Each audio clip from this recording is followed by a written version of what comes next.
see you sharing your screen yet.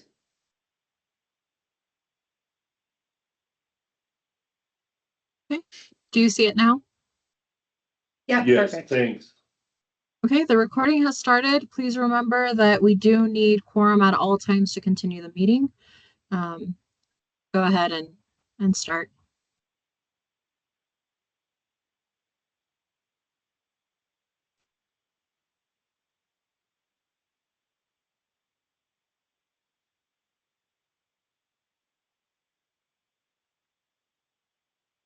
Claire, if there's anybody there that is speaking, it looks like your camera is frozen and we don't hear anything.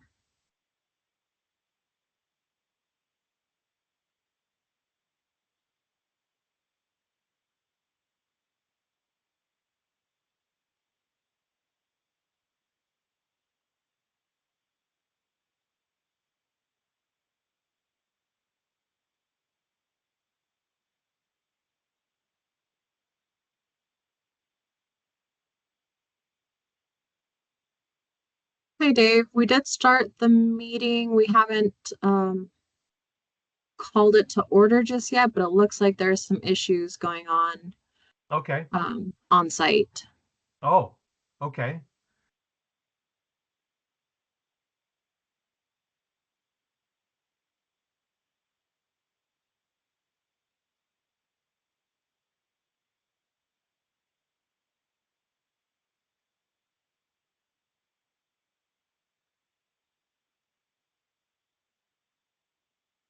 So we go must have turned off. About it. I don't know, it's back. Missy, can you hear us now? Yes, we can hear you. Okay, we're gonna try this one more time. We're gonna leave our camera off to see if that helps with things. It seems like the Wi-Fi might be having a little bit of an issue. And then Missy, if you could proceed to the next slide, we can do roll call. Can we get it officially called to order as that hasn't been done on record? Yeah, sorry. Missy, this is Chairman Waddell, calling the meeting to order at 13:03.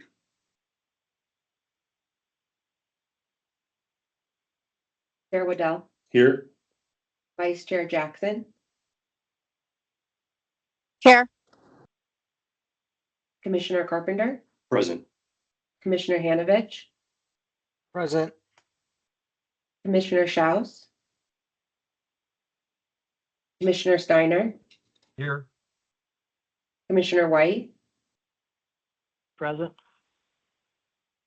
and then we do have a city budget retreat, so Councilmember Matthews is at that and hopes to join us next meeting. And I believe Heidi is there as well. And then we have Airport Director Brian Gall, Present. Airport Programs Manager Adam Yali, Present. Airport Communications Manager Claire Harper, and then Tim Skinner, ARF Battalion Chief and Operations Manager, Tim is at a fire training today and will also not be joining us. and then Missy Alasena. Present. Okay. Moving on to preliminary business, any public comment? Don't see anyone here, anybody online?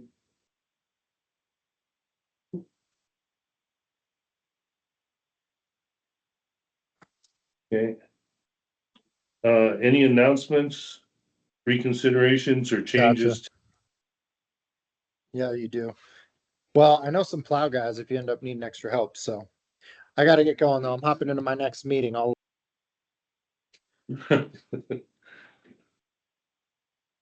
that oral?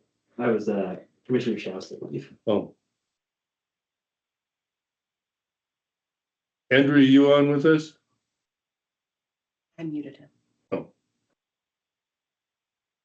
Okay. All right, approval of the December 24th minutes. Do I hear a motion to approve the minutes as written? This is Commissioner Hanovich. I motion to approve the minutes as written. Second, This is Commissioner White. I second that motion. all those in favor say aye. Aye. Aye. All those opposed? Aye. Okay, so the December minutes are approved. And now approval of the January 25 minutes. Do I have a motion to approve as written? This is Commissioner Hanovich. I motion to approve as written the January minutes. Do I hear a second? This is This is Commissioner Commissioner Schaus. White. I I second that. Okay, we're gonna say Commissioner Schaus second that. All in favor? Aye. Aye. Aye. Any opposed? None heard? Okay, city council updates, we don't have a rep today, so. Did you say she might be joining us later? No, next. She'll join us. Okay. So no city council update today. Okay, moving on. How about the airport operations updates?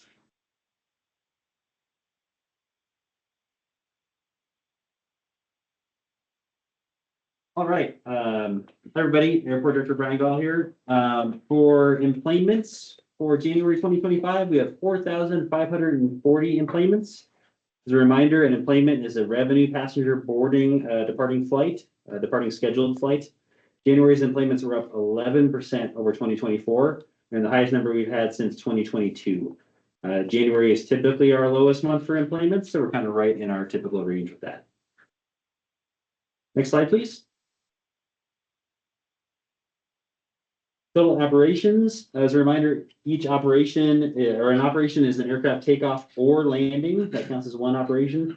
January's operations were at 2,551, which was down 11% from 2024, but still somewhere in the middle of our range, higher than we were in 2023, for example. Though 2023, I think we should note, was the year that we had some reduced staffing in the tower, so those might have been artificially low due to some undercounts when we didn't have anybody sitting in the tower cab. I do believe that in the FBO update that we have upcoming, there's going to be a little bit of a discussion about what we've seen from a total air traffic standpoint. That is down from last year. Next slide, please. And parking revenue. So the parking system started mid-July of 2024. So that first July number is a little bit of an outlier. This is our second January with the parking system. This January, we had $41,498 in parking revenue, which was about 14% over where we were this time last year. And that is something we see typically track fairly closely with employment numbers, not always directly, because sometimes there's a lag. People coming back are paying for parking versus people that are leaving or tracking employment. So parking revenue, we expect a lag a little bit from employment numbers. So, but it's a fairly solid increase from where we were this time last year. So that's good news for sure. Any questions on our regularly tracked airport operations statistics? I think that's all I have. Okay, thanks. FBO updates.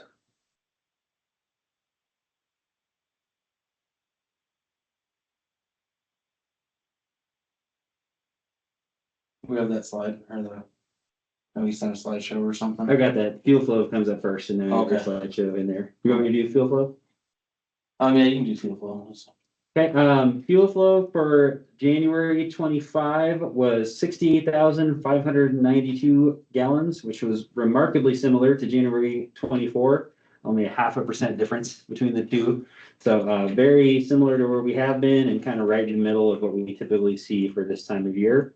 And I believe that we do have a presentation that is, the slide should be in here for Wiseman staff to present as well.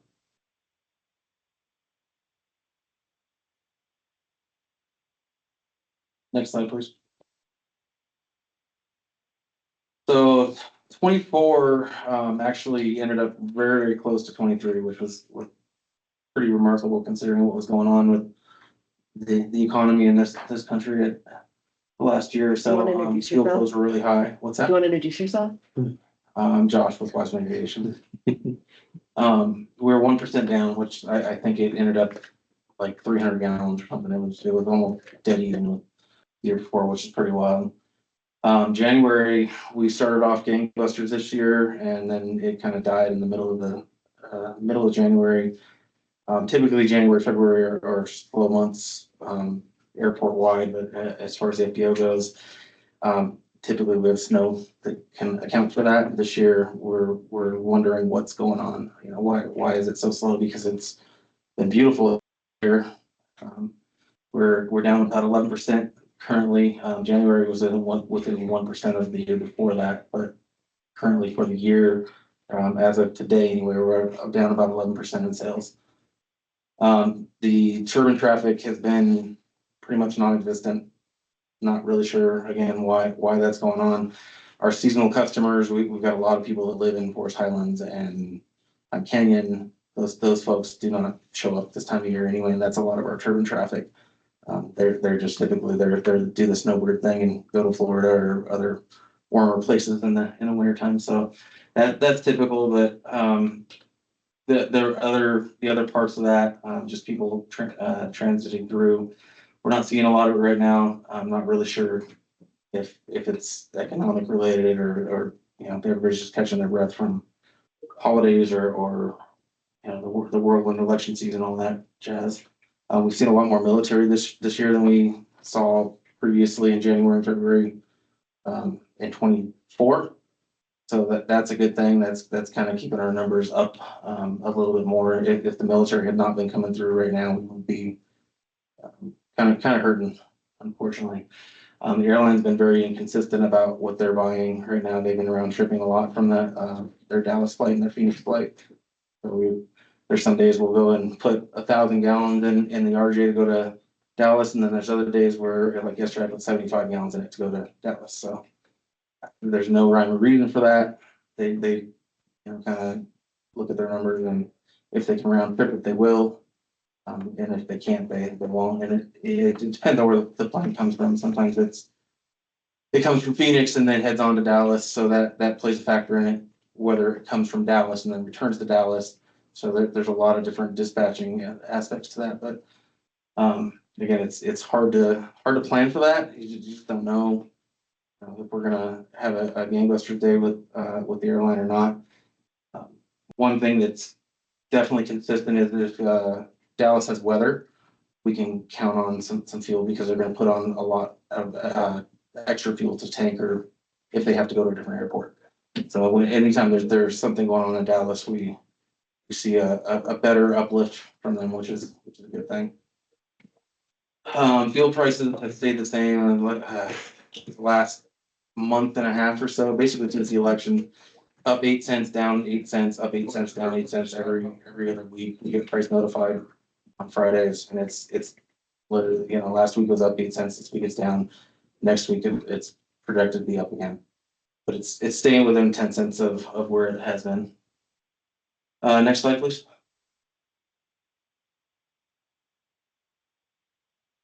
I don't know, some of you that were around last month, we had a military CH-53 Sea Stallion that was just stopping in for fuel, and they had a runway start on when they were trying to leave. So that aircraft's got 3 engines. They had to send out another engine, and we ended up assisting them. They used our other facility, our business center facility, and parked out front over there and had their little makeshift crane and all their parts over there. They were there for it was like 7-8 days, changing that out. It's pretty common. They do it a lot. These are really old aircraft. I was gonna say. It's a training aircraft, isn't it? Yep, it was a training flight, and they were apparently that's not common. They're really concerned about why that engine did what it did, so they're actually sending it somewhere to be studied. They want to know what, because it was actually a pretty high temp runaway, and they were picking up pieces off the ramp that it melted some internals that came out the back. So they shot a fire extinguisher through it because it was burning at that time, but that changed. No issues in changing it. Sure they had to drive back and forth to San Diego a couple times to get some more parts, tools. So it took a little longer than they wanted to, but they test flew for 2 hours around here, and then they got out of here. Next slide.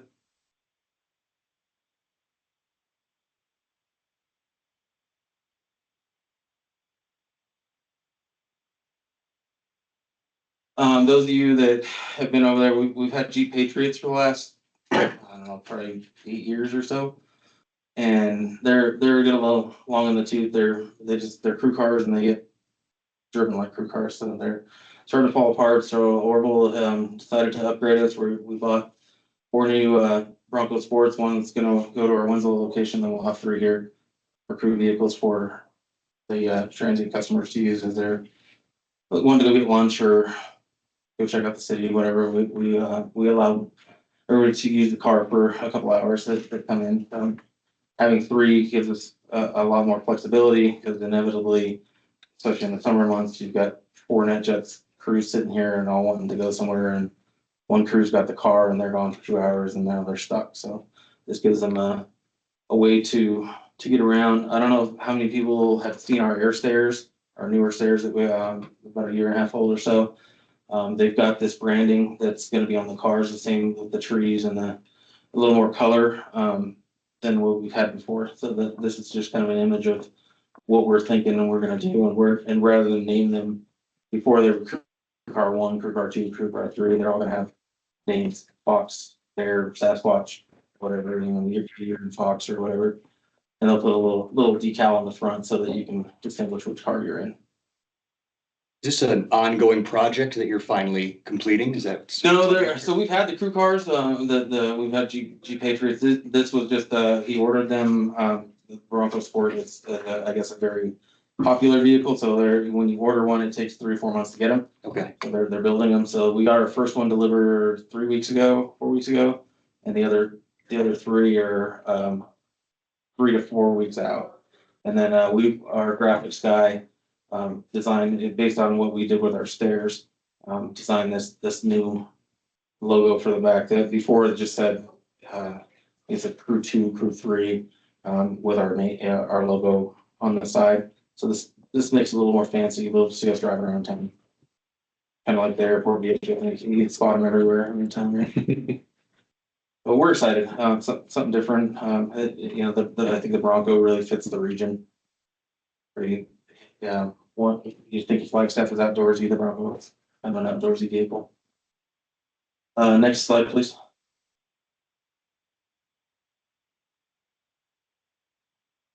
I don't know if this is the first time I've seen these slides, so Canyon Coolers, which is a local company, does a event at Fort Tuthill. They've been doing it since COVID started to raise the money for the Flagstaff Food Bank. And if you sign up your company, they give you a cooler and you do what you want with it and make it into a bobsled. And then you go to Fort Tuthill to the snow park and you race. We did it last year. We had a lot of fun. We did not win. It's been in storage on top of this is inside of our hangar, on top of our maintenance office. So this was a picture of us getting it down. That's next Friday. So we've been modifying it. It's a we put a little wings on it. It's got a vertical stabilizer. It's got you can't see it in that picture very well, but it's got a spinner. It's got bicycle handlebars, so you can actually we got a ski on the front, 2 skis in the back. So we fared pretty well, but we didn't win anything last year. But we know hopefully what we need to do to change that. So something we're participating in to kind of help the food bank and just something fun for the staff to do next Friday. So yeah, if anybody wants to come out and see that, I think it's from 3 o'clock to 6 o'clock on Friday across the street over there. It's at Fort Tuthill. Next slide.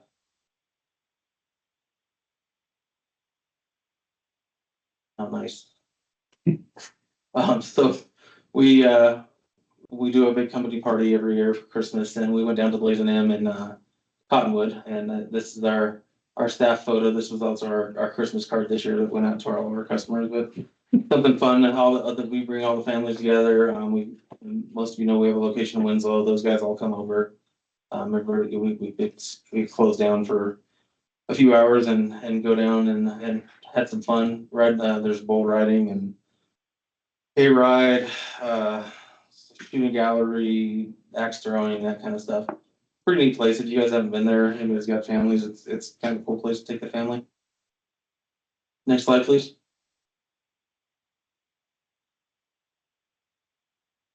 The Flagstaff High School is gonna be doing their prom in the hangar. I believe it's next month or early April. They haven't given us the date yet, but that's the next event in the hangar that's coming up. Next slide, please. And then obviously, winter has been non-existent, so our mode right now is just preparing for what may come as far as fire activity this summer. Getting all of our equipment in top shape. It's kind of when we work on things anyway, it's slow for us, but ramping up our staffing so that we're ready to go. We've already seen, I don't know if anybody's watching flight radar, or yeah, not flight radar, what's the fire app? Watch duty. Watch duty. There's a pretty good sized fire in Prescott this week. And there was eight tankers at one point running in and out of it, some from California, some from Albuquerque. We won't see tankers here, but we could see them in Winslow. We could see a large amount of helicopter traffic here. If God forbid, we end up with some fires around here. So we're just kind of getting ready for that, anticipating that it's going to be probably one for the record books, unfortunately, just based on what's going on, unless we have a lot of moisture between now and the time when it starts getting warm. It's been windy all winter, which is not normal, and that's really helped dry things out too. So just kind of thinking ahead and getting ready, making sure our fuel supply is good. Been working with AbFuel to make sure that they understand that this could be not only for us at Flagstaff, but everybody in the state that's an AbFuel dealer. They need to be ready because it could hit anywhere around Prescott and Sierra Vista, all those places down south burned a lot last winter or last summer. So I think we're kind of due for it. Unfortunately, we haven't had one in a while, and unless they close the forest earlier, I don't know. I know talking to some Forest Service folks, that's been on the radar, possibly closing it way earlier than they normally do, just to kind of prevent that. Never know. Next slide, please.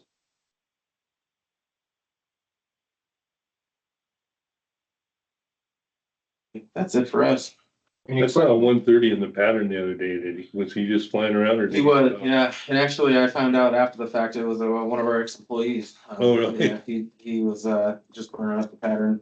That one came over from Las Vegas just to do some touch and goes. Okay. Davis Mothin comes up fairly frequently and does some pattern work as well.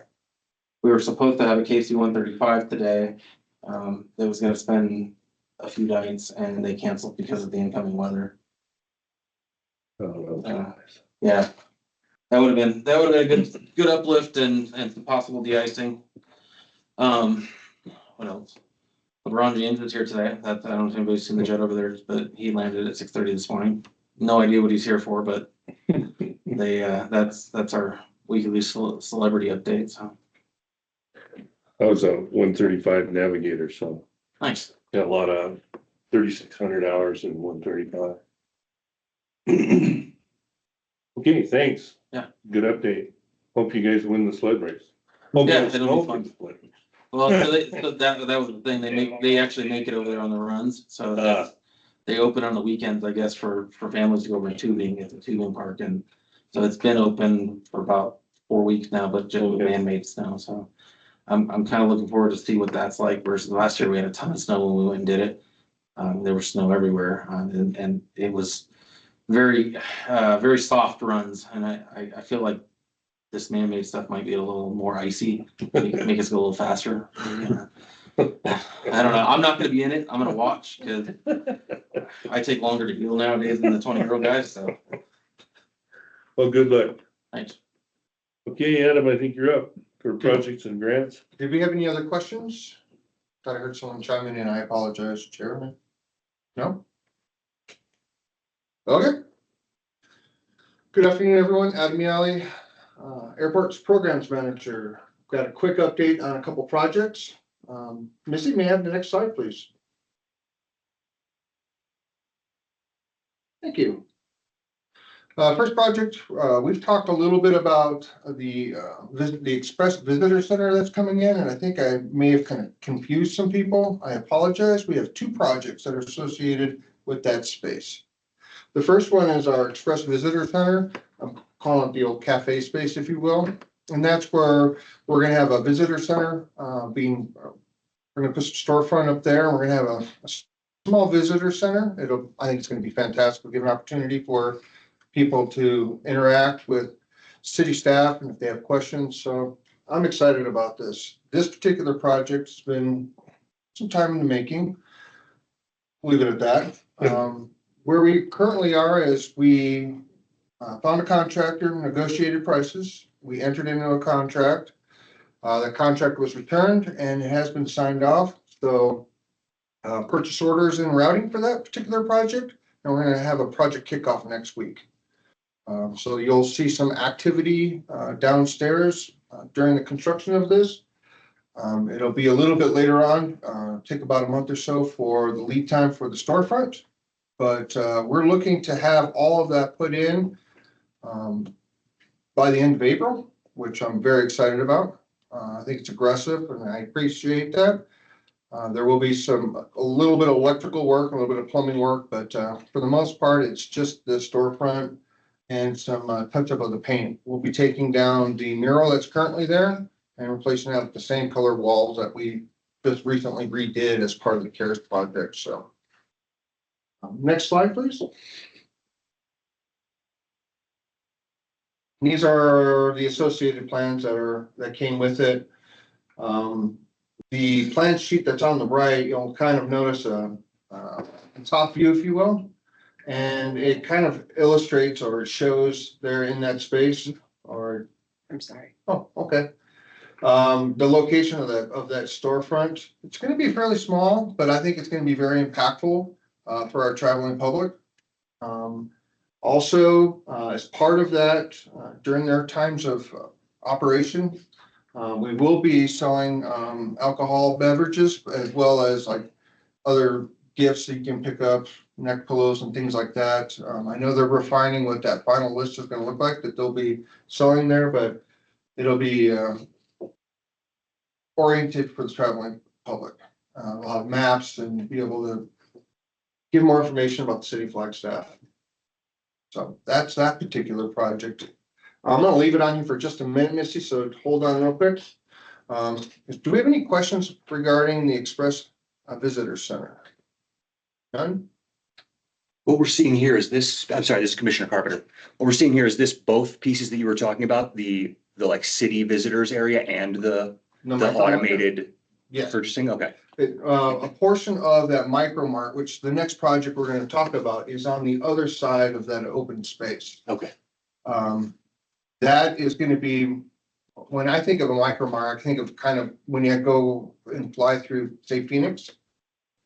You go to those little stores that doesn't have any tellers, you can just kind of self-checkout. That's what we're looking at doing in that cafe space, and we're also putting a smaller unit within the hold room. Next slide, please. There we go. So on the top, you'll notice that illustration there to the right, kind of that plan view. The top one is the hold room. We've got a small section, we'll call it the western wall there. We'll have a small micro market there for our traveling once they get through security. And then on the lower portion of it, that's that old cafe area. You'll notice there's an arrow pointing. That's where the predominant portion of that micro market will be. We're still working with the contractor as far as final location of everything, but we're also looking at putting on, at least on the non-secured side, some coffee as well. That's been one of our biggest requests from our traveling public: coffee, hot chocolate, and those types of things. So those amenities will be incorporated with this as well. This particular project, we've been working with a vendor that we selected. We did go out for advertisement on this, and we selected a vendor. We've gone through negotiations, and we're currently getting ready to go and bring that before council for approval. Once they hit the ground running, I anticipate this to be done around the same time as the Express Visitor Center.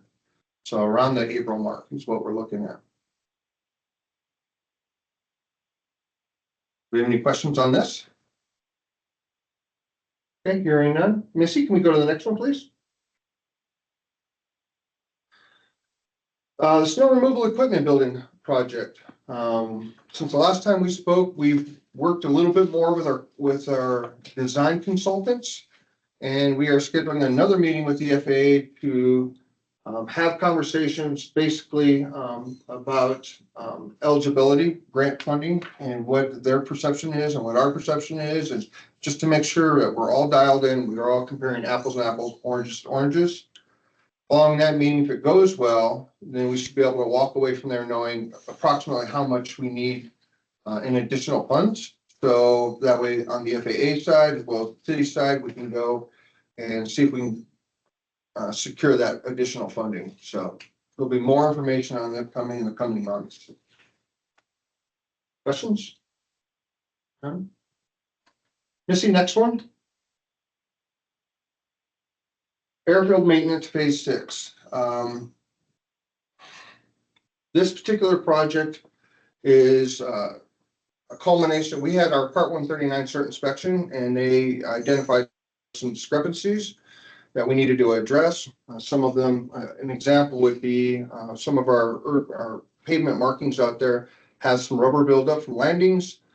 So we have been tasked to remove that rubber. In order to remove the rubber, you have to remove the paint. So this particular project is going to address some of those concerns, as well as some of these other bolted items. I will note that we do have 3 job order contractors, so job contractors were able to call on for projects. We did give them a detailed scope, all 3 of those contractors. We were presented 2 of the 3, went ahead and gave us numbers. And because of the dollar amount, we needed to go to our budget team to ask for some additional funding because it wasn't programmed. It's above what we had set aside for our maintenance for the airfield. That presentation went through, and in a roundabout they approved it. So we are moving forward. We've notified the contractor that budget has approved it, and we are working with them to come up with what their schedule looks like. The majority of the work actually on the runway is scheduled to be at night. So all the obliterations and the repaint. Unfortunately, that type of work is very weather dependent. So I'll work with our contractor on the schedule on that because it needs to be appropriate. We can't apply it when it's 15 degrees outside and a 30 knot wind coming at you. So the cost for this particular project is just under $500,000. It's going to be a heavy lift, and we'll work with our ATC friends on scheduling of that as well. And there'll probably be some kind of a notice that'll go out to public telling them about the project. But I want to make sure this commission knew that we were just approved of this last week, and we're going to move forward with it. We kind of have to. It's part of our cert. Did you want to add anything else to that, Brian? No, great summary. Appreciate it. Any questions? Next slide, please.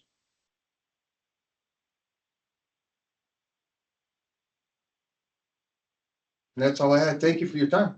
Okay, Claire, it's up to you for the airport communications. Thank you.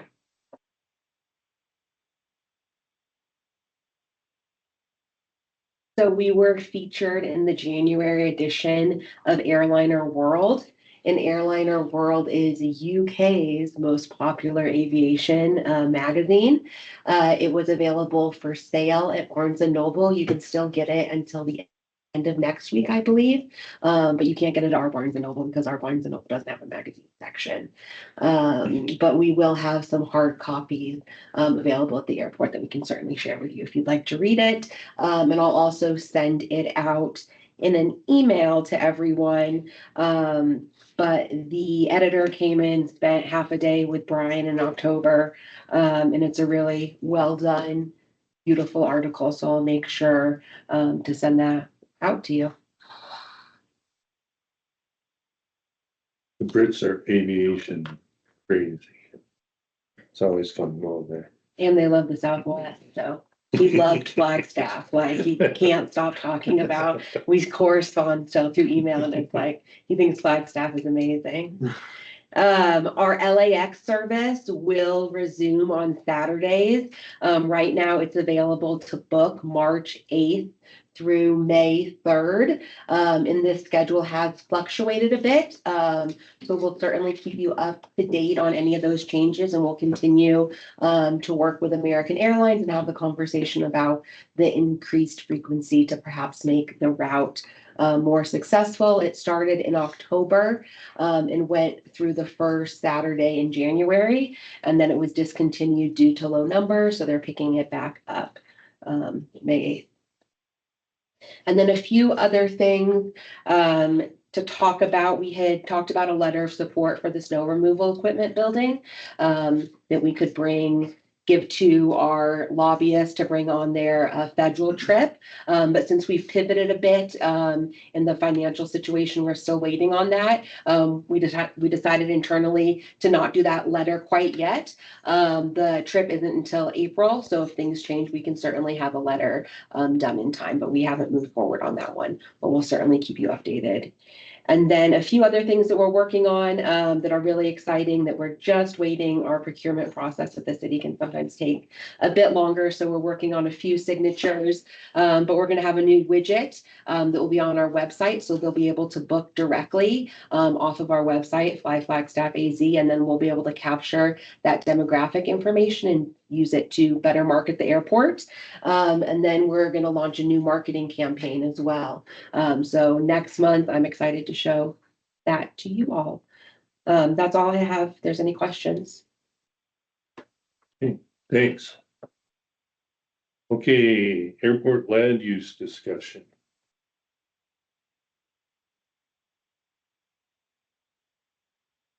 All right, thanks, everybody. Brian Gall, Airport Director again. So this is really a continuation of our ongoing discussion about airport budget. A big portion of the efforts, if you recall, the very first budget discussion, we mentioned we were going to be working towards some increased development and also hopefully some increased aircraft storage availability. So really this is kind of a primer towards some of those future efforts to kind of bring everybody up to speed on what we can and can't do with the property we have available on the airfield. And then also what we are going to be doing is our next planned steps. So to start with, I think it's important to note the Flagstaff Airport sits on about 800 acres of city-owned property that was given to the city in 1948 by the U.S. government for the purpose of constructing an airport. Now that's important. In a couple slides, we'll see why, but it's important to note that that property was federal property that was carved out of the Coconino National Forest and given to the city for the purpose of an airport. We also have 313 acres of navigation easements, meaning areas that we have the right to use for the airport, but still remain federal property. So on that graphic there, this is an excerpt from our master plan. And you can see the magenta line is our current airport property boundary. And then the kind of light green, mint green lines on either side of the runway is our current navigation easements. We'll be looking at some variations of this, the map of the property as we go through this discussion. But this is a little bit of a primer for that. So next slide, please. So there are three primary sets of regulations that govern land use on airports. Number one being the Federal Aviation Administration, mostly through Section 88 of the Federal Register, number 85474. So kind of a mouthful there, but that is the policy regarding processing land use changes on federally acquired or federally conveyed airport land. And then there's a bunch of sections of the US code that are listed there that give the FAA the authority to do that management, but really a bulk of the land use guidelines that the FAA gives are in that 88 Federal Register number. The other document that we're going to refer to is the Airport Master Plan. And the third is the Flagstaff City Code, specifically Title 10, the Flagstaff Zoning Code.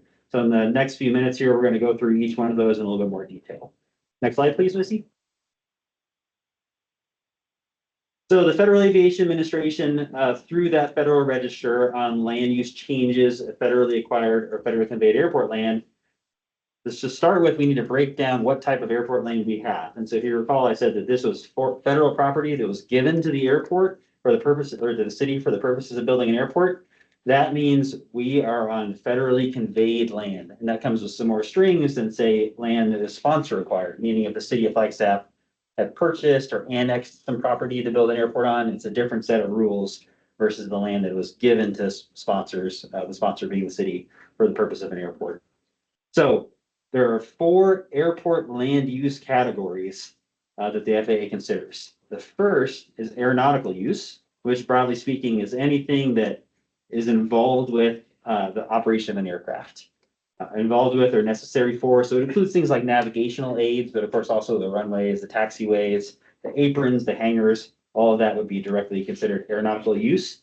We can build any of those types of uses without any sort of FAA approval. We can just do it within the boundaries that we talked about there. The second is airport purpose. So this would be things that are not actually related to the operation of an aircraft, but tied into an aeronautical use. So a good example of that would typically be a parking lot that was associated with the hangar. So the parking lot is not directly needed for the operation of the aircraft, but it's needed for the operation of the aeronautical use. So also for those, we don't need to get FAA approval. Next slide, please.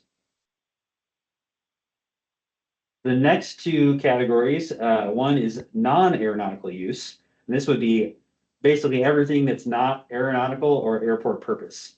For any non-aeronautical uses, FAA land use consent and approval is required on that federally conveyed land. So anything we want to do that is not directly related to those aeronautical or airport purposes, we need to get the FAA's authorization to build within our boundaries. And then mixed use would be a mix of aeronautical and non-aeronautical use. In those cases, the FAA will look at the project sort of holistically, and they'll determine what the non-aeronautical component, what its impact will be on aeronautical users. And specifically, they'll look for conflicts with existing or foreseeable aeronautical needs or demands. Essentially, if you want to build something that is a mixed use and has that non-aeronautical component, they're going to want to make sure that the non-aeronautical component doesn't impact proposed future aeronautical uses. Now, if we wanted to go to any kind of change request, which is really anything that isn't shown in our master plan, which we're going to touch on in a minute, they're going to look and say, okay, is that request reasonable? Does it affect the use of needed aeronautical facilities? Is there a net benefit to civil aviation? And is it compatible is the proposal compatible with the needs of civil aviation? And they noted specifically, this is a direct quote out of that Federal Register, that incompatible land uses on the airport, including residential use, are prohibited by FAA policy and are contrary to federal obligations. Meaning on our federally conveyed lands, things like residential use are considered incompatible. And generally speaking, they're going to apply that same sort of standard that we talked about for the mixed use to any kind of non-aeronautical development, which is essentially we would need to prove that it does not have an impact on existing aeronautical users or foreseeable aeronautical needs that could happen in the future. Next slide, please.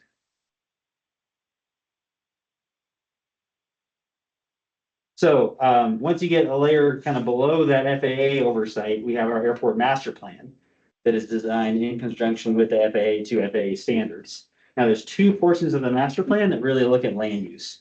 One is chapter 5, which is the recommended master plan concept. That's these 2 maps that we see here. So I know it's probably hard to see the detail, but generally speaking, that kind of blown up section on the right shows uses for different areas. Generally speaking, they're aeronautical use, hangars, that type of development. We do have like the green squares on the corners of J.W. Pella Boulevard are shown as aviation-related revenue support. So those would be maybe more of a mixed-use type development where it might not be feasible for aircraft to use it, but it would be an aviation-related need to support the use of aircraft. Think things like an avionics shop, for example. Some sorts of aircraft manufacturing could fall into that. But what you don't see there is very much non-aeronautical use. And that's because all of our facilities, essentially most of the property we have available in the airfield has been identified for existing or future aeronautical needs in our master plan. Now, the data that is looked at in this chapter 5 for the recommended master plan concept is then taken and formed into this federally recognized document, which is called our airport layout plan. And that can be found in Appendix E of our master plan. It's essentially the same data as this, but put into the format that the FAA wants to see it. And that's what really codifies our recommended master plan concept. So when we go back to that requesting any kind of land use change to the FAA, or any kind of development really at all, their first question is going to be, is it consistent with your ALP, your airport layout plan? And the second, of course, is going to be that how does it fit with existing and proposed aeronautical needs? Next slide, please. So the third layer of the kind of big three that we look at for land use is the City of Flagstaff zoning code, which is Title 10 of the Flagstaff City Code. Now, here's another map. You can see the kind of outline of the airport runways and taxiways there, kind of running diagonally in that picture. Now, there's a number of different zones that are shown here. Now, the main one that most of the airport on is called public facility. That's a pretty broad zone, and it's the only zone in the Flagstaff City zoning code that allows for hangar development. Basically, the types of hangar uses we want to see are in that public facility zone. You will see some lighter purple areas. Those are in the research and development zone. For the most part, those are the business parks that are on the other side of the street from the airport facilities itself. So no direct access to the airfield, but things that are on airport property that were identified early on for that non-aviation use.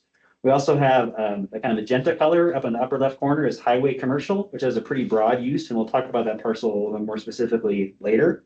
We also have some rural residential, which is a little bit of an odd one. That's what's shown in kind of that lower left corner of the slide, and we'll talk about why that's an issue in a minute. And then the darker green is public lands forest, so that's still Forest Service property. Now, the rural residential and the research and development are the two that I wanted to focus on.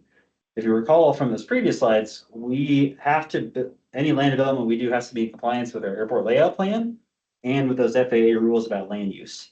Now, rural residential is one of those incompatible land uses that the FAA says we can't build out here. So at some point in the past, when the city changed their zoning codes, this was identified as rural residential, but that is not a use that we would ever be allowed to build out here because the FAA says that residential use on airport property is incompatible land use. Likewise, for the research and development that is on the, call it the east side of Shamrock Boulevard, that was rezoned to research and development at some point about 20 or 25 years ago. But again, because those parcels are identified on our airport layout plan as needed parcels for aircraft use, mainly for hangars, that is one that they, in our conversations with the FAA, they would not approve anything but those aeronautical or airport purposes on.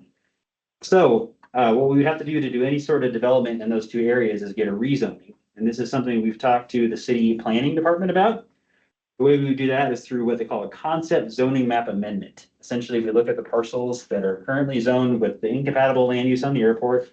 We would take that to the planning team, tell them what we want to have those parcels rezoned to. In our case, it would probably be public facility for those aeronautical purposes. And then once that zoning is approved by that team, they would take it to council for final approval that would make that amendment to the zoning. So that's a process that we were just kind of in the infancy of, especially related to the one along Shamrock Boulevard. The area on this lower left corner of that map for rural residential is less developable because it is surrounded by that public lands forests and it doesn't have any direct access or any utilities out there. So we haven't heard a whole lot of interest in that property. So not quite as high a priority to get that rezoning done, but the area along Shamrock is something that we would like to move forward with pretty quickly here. Sure. My understanding from previous meetings that this rural residential section was redesignated in error. Oh, I haven't heard that.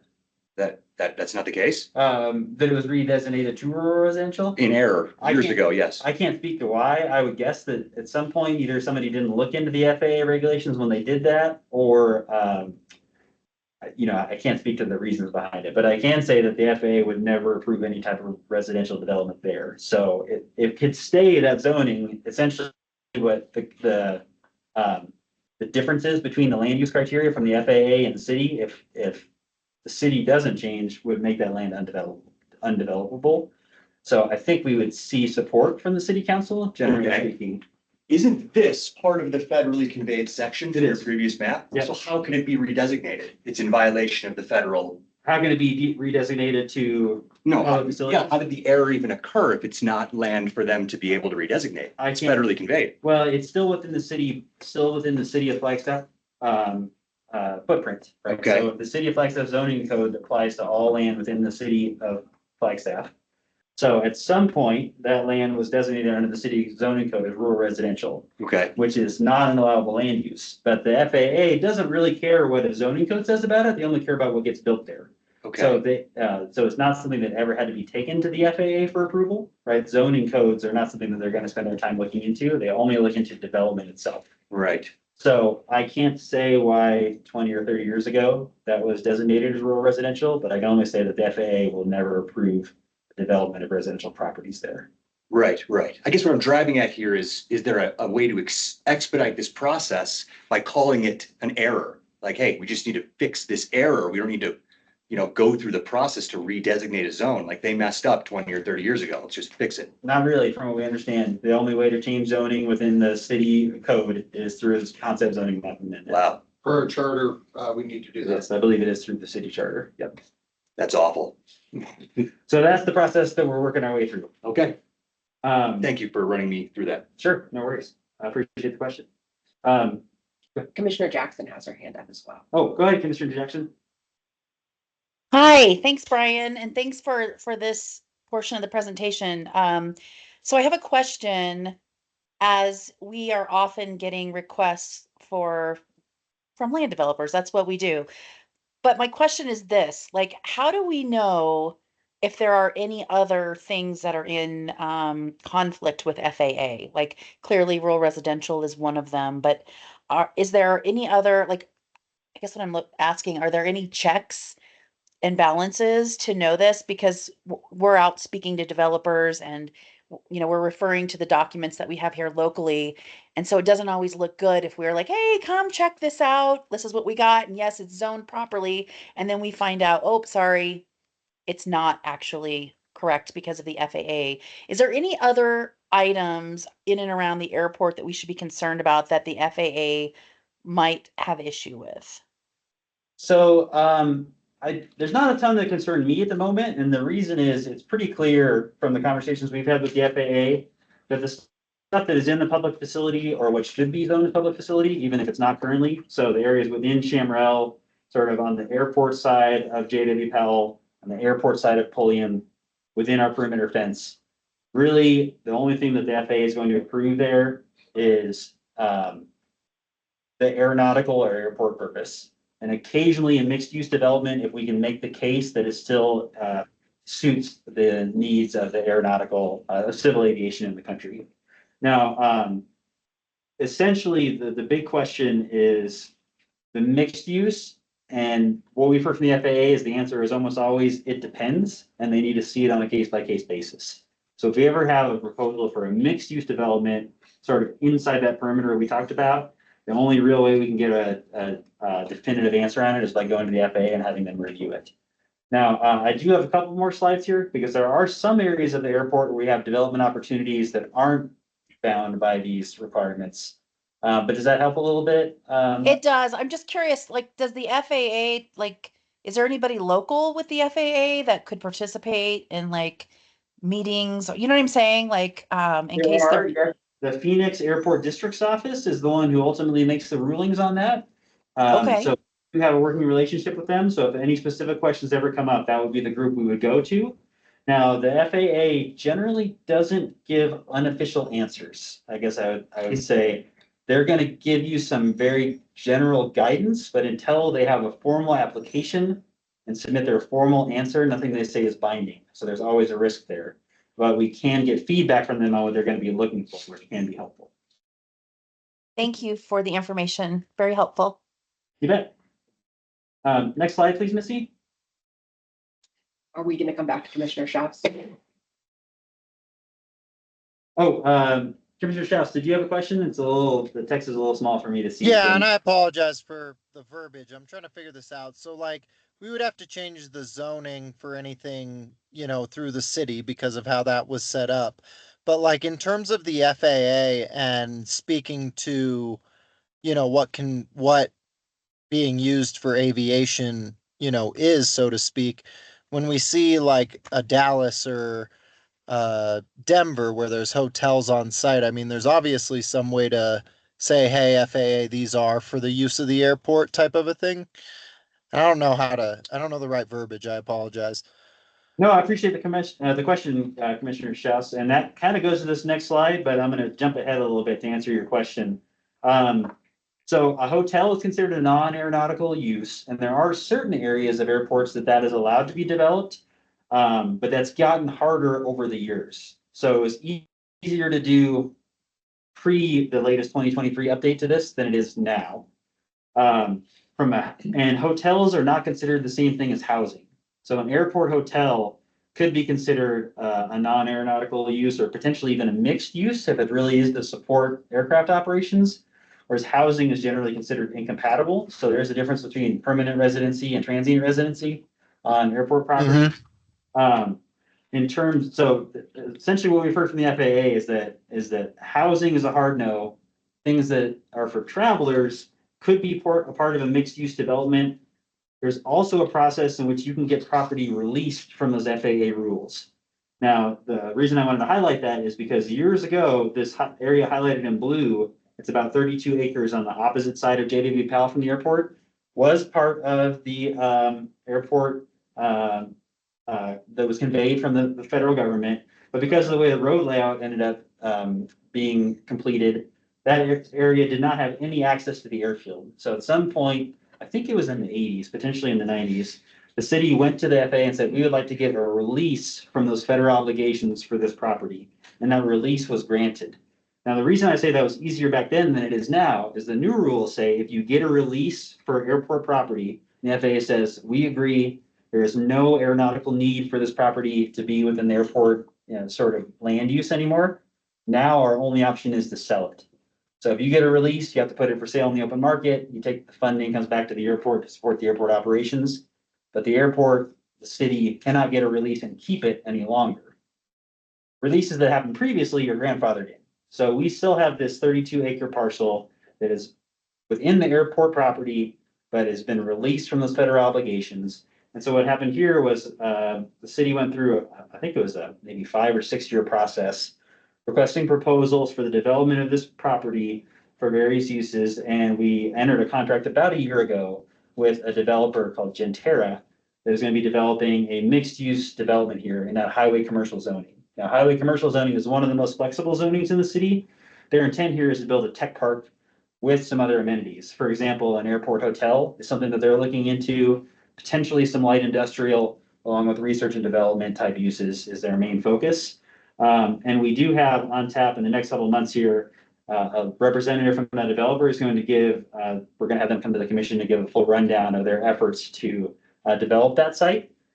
And the way that development was written is that the airport gets the ground lease funding for the development of it, but it was sort of backloaded. We know there's significant startup costs to developing the street network for that area, for developing utilities to it, for securing tenants and building the first buildings. So they essentially got a rent deferment for the first several years of their rent, and then the rent slowly ramps up and essentially pays the city back with interest for the rent deferment we gave them early on. So they pay more later on in their lease to have some cost savings up front so they can afford the development of that parcel. So we do expect to start to see that revenue rolling into the airport budget stream in about 4 years. Would be the idea behind that. But like I said, they will be coming out and giving a more detailed presentation on what they plan to do with that area. And that was a competitive bid process that led to that development agreement. Now, unfortunately, as I mentioned, that was a tool that was in the toolbox up until 2023, when airports could get a release for some property and then build it for non-aviation use. That unfortunately does not exist anymore. So again, if we were to pursue a release for non-aeronautical use of any of our conveyed property, we would just have to sell it. And with the property that we have left, I think we'd be unlikely to be granted the release because everything that remains on the airport basically has access to the airfield. And it's really hard to say that something that has access to the airfield is never going to have a future aeronautical need.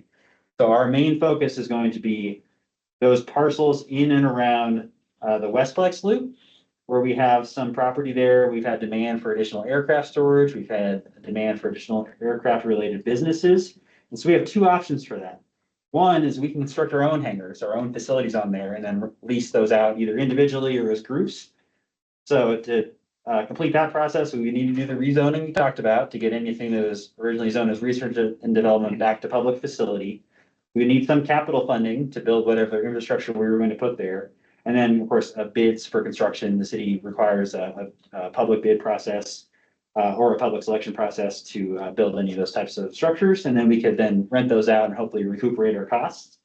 The other development is to enter ground leases with private developers to develop that site, similar to what we're doing across the street. So in that case, we need to get an appraisal to determine what fair market value is for that property, then go through that rezoning process, and then issue a request or requests for proposals. Because per the city charter, we have to go through a competitive bid process for all those types of land agreements. And then we would basically ask for different developers' ideas of what they would want to build there. And those are, there would be a certain selection criteria applied to that. And generally speaking, there's multiple ways you can do it. A mix of price and amenities and service to the community. But the big thing is with all of these public solicitation processes, what we're required to look for is the highest and best benefit to the city. So we'd be looking for whichever one was most advantageous to the airport, essentially. And so we have both of those efforts going on in parallel. So internally, we've started an airport revenue committee. We're also working on some airport development with city staff. So for either of those, the ground leases or to develop our own city hangars, we need to work with the city finance team to figure out if we can finance the construction of new aircraft storage units. And if we would want to, right? Because it's, we've seen construction costs increase significantly, and that's something that would probably roll down through all of our tenants. Because right now we lease things on a square footage basis. So we built a new hangar that was considerably more expensive. We had to raise the money to pay off that initial capital investment. We would basically need to spread that across all of our existing leases as much as possible. The other is, of course, working with our real estate staff, with the city attorney's office, with city procurement to try to get some requests for proposals out to get some private developers in, where we could maybe have a similar conversation to what we did across the street and, you know, give some breaks on rent up front while they develop things and then recoup monthly rent thereon to help increase the airport's revenue stream. So those are kind of the very high level overviews of the two main efforts we have going to get some additional development on the airfield to hopefully increase the revenue stream that we've got associated with that. If there's any questions about these, we can always go into more detail in a specific presentation about one of those efforts, but I wanted to start today by sort of the general regulatory framework that we're existing in, where we have to kind of check all those boxes to get some development out here for some additional revenue for us. I know that was a lot, but I'd be happy to answer any questions and entertain any comments. That was amazing. I just wanted to say thank you. This is Commissioner Schaus. I am curious though, do we know why the FAA considers housing non-compatible with airport use? Is it specifically just the noise? I don't think there's a few things with that. I can't say for sure. I'm sure that there's some legislation and some FAA guidance we could look up, and I don't want to speak for them, but I will say that from what we hear, the biggest complaints we get are noise, also emissions. People are concerned about, aircraft emissions over housing areas.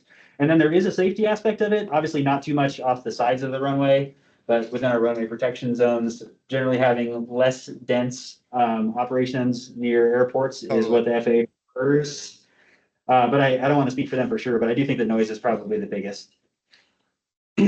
Yeah, and I've been doing a little research on my end and kind of seeing that noise is the biggest, but it feels like it kind of rules out some newer building practices that deal with things like. Yeah, I appreciate the comment, Commissioner Schaus.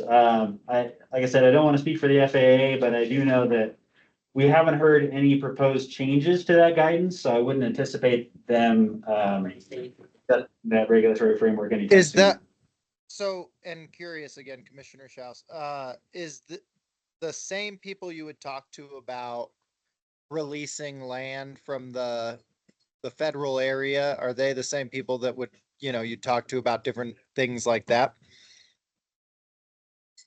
Yeah, so typically there's a couple different groups. So the Phoenix Airport District Office is the one who generally we interact with the most. They have the engineers and the planners that are the primary source for review for most of these things. But they do that in conjunction with a federal DC-based organization within the FAA called the Office of Airports Compliance Division. So those are kind of two arms of the same entity. The ADO is the one that in Phoenix that we work with that reviews things on sort of an on the ground level. The compliance office in DC is the one who provides the guidance that those local offices use, and they're available as a resource to help with any specific questions. But they're basically the ones who enforce the policy that's written in that federal register. And so we have been we actually attended a couple-day training late last year with the Office of Airports Compliance Division. They provide updates on the guidance and the way they're interpreting the things that are written into either those federal register notices or in the Code of Federal Regulations that then gets rolled out to those district offices for enforcement at the airport level. This Gotcha. is, Thank you. this is Chairman Waddell. Has there been any interest in the tech park from the university? I don't know. That'd be a great question for the developer when they come in. They have given us some updates. I think we meet with them quarterly to see where they're at. We have posted, they do have a really cool website that we have linked on the airport website for anybody who's interested, but I don't know any specifics about what tenants that they've been speaking with. I just kind of know more about their efforts in a broader sense. Okay, And if you go to our website, under business, technology park development, links to their page, which has a brochure, Okay. and a lot of more information on it. And then there'll be an article that we wrote in the March edition of Flagstaff Business News about the development, and we'll make sure to share that with you as well. and one last question, just out of curiosity. There's been a sign up about a storage area being built for 2 years now. Is that just, they never came back about their sign? A little bit. So the property that Chair Waddell is referring to is on the sort of east corner of that X intersection of Pulliam Drive and JW Powell. Mhm. That is not airport property and it's not city property. That is actually a privately owned parcel. Okay, However, However, it is zoned for research and development, which I don't believe allows for storage construction. I can't speak to their particular application or what they've tried to do. I know there are ways to get zoning changes. I'm not sure that one okay. would be as supportable as our proposed change to move from residential to public facility. But I think that there is some of that. I think that they, potentially had an idea for a project, and from what we've heard, it's never really moved forward. Okay. But again, that's, unfortunately, that parcel is not our property. It may have been at one point. I think that I don't have the full history of all the properties along the airport, but just judging by the parcels we own in the vicinity, I kind of think that was airport property that the city at some point got a release for and then sold, probably some decades ago. And with the recent discussion that JW Powell is gonna get completed, is that gonna change anything for the airport, or is it just gonna maybe open up more opportunity in the tech park? Yeah, I think it would open up more opportunity, and that is something we've been involved with. That's maybe a conversation, could be a whole conversation of its own. Our airport master plan does show the JW Powell extension in connection to Lake Mary. The city's regional plan, and transportation plan does show that connection from Lake Mary, on the full extension of JW Powell. There are some issues with the alignment and the way it interacts with some of the airport's services, specifically our runway protection zone. That's something that we've put our capital team, the city of Flagstaff capital team, in touch with the FAA to try to figure out before they actually get to designing the plans for that. But there are some challenges they're gonna have to work through about the alignment of that road through there. So we just wanted to mostly make sure that we're being proactive and helping our partners do what they can to complete that project. Because I do think that from a support for the airport businesses, I think it would be helpful to have that connection to points east instead of our current freeway connection. Cool. All right, thanks. Okay. Any questions on the land use discussion? Okay. I did want to mention, I referred a lot to the master plan. It is available publicly on our website. I also have a ton of hard copies. If any commissioners would like a hard copy, let me know and we'll be sure to get you one. Real quick, do you know how to spell Genterra? I believe it's Genterra. Thank you. Okay. There we go. And then, finally, is there anything else from any of the, commission members? Okay, nothing heard. With that, can I get a motion to adjourn? This is Gail Jackson. I move to adjourn. Second, Dave Steiner, I This is second that Commissioner motion. Hadovich. I second. okay, all those in favor? Aye. Aye. Any opposed? Thank you. Okay, the meeting's adjourned at 14:10. Thanks all. That was a really Bye-bye. great presentation from everybody. Thank you. Thanks, everyone.